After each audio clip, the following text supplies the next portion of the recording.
projeto Histórias Incríveis, ele foi motivado pelas entrevistas de início de ano que eu tive com as famílias das crianças da educação infantil de uma faixa etária de 4 anos. A partir das entrevistas que eu fiz com as famílias, eu percebi que essas famílias e essas crianças já tinham passado por coisas que eu jamais imaginei passar. Então eu pensei que essas histórias deviam ser narradas e que, além disso, eu deveria pensar em estratégias para que essas famílias e essas crianças pudessem construir novas narrativas, novas histórias significativas, tanto na escola quanto em casa com sua família. Então, eu apresentei à turma o livro 50 Brasileiras Incríveis para conhecer antes de crescer. Eu me inspirei então na literatura, na mediação de leitura como estratégia para fazer com que essas crianças e essas famílias narrassem suas próprias histórias e construíssem novas narrativas significativas.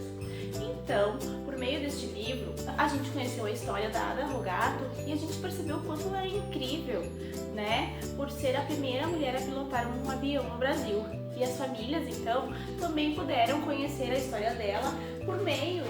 de uma caixa que a gente construiu, que levou como título Minha Coleção de Pessoas Incríveis. Cada criança, então, confeccionou uma caixa e todo final de semana levava para casa essa caixa com as histórias que a gente abordava na escola e com alguma tarefa de exploração para construir histórias e vivências em casa no final de semana para as crianças compartilhar na segunda-feira. Além da Ada Rogato, a gente também conheceu a astrônoma Thaís Bergman e a gente percebeu o quanto é incrível poder observar as estrelas. Então, na escola a gente pôde viver essa experiência e em casa também as famílias puderam observar as estrelas, parar um pouquinho, olhar para o céu, observar as estrelas e contar pra gente como é que foi. A gente também conheceu a história da Nise Silveira, que foi uma artista, e a gente também experimentou como é incrível ser um artista, fazer obras de artes, e as famílias também puderam conhecer e fazer obras de artes com as crianças em casa e compartilhar,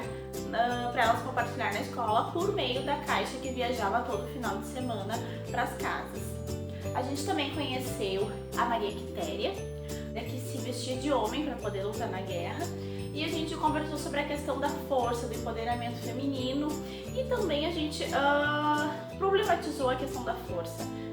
Que a força não necessariamente está atrelada a um tipo físico, a uma força física, mas sim a uma postura de coragem e determinação. E as famílias também puderam nos contar, por meio dessa caixa, o que as torna fortes e incríveis, visando também o empoderamento das mulheres dessas famílias. A gente também conheceu desse livro aqui a Marta Silva, jogadora de futebol, e a gente pôde jogar futebol na escola, experimentar, as meninas principalmente, junto aos meninos, experimentar como é ser jogadora de futebol. Fala a Marisa Costa, a gente precisa preencher o mundo de histórias, de histórias que sejam capazes de preencher as lacunas das desigualdades, E eu acredito que esse projeto, com a participação das famílias e das crianças, carregou essa potência de preencher um pouquinho das lacunas das desigualdades, uma vez que foi escutada a voz de quem muitas vezes não é ouvido e silenciado.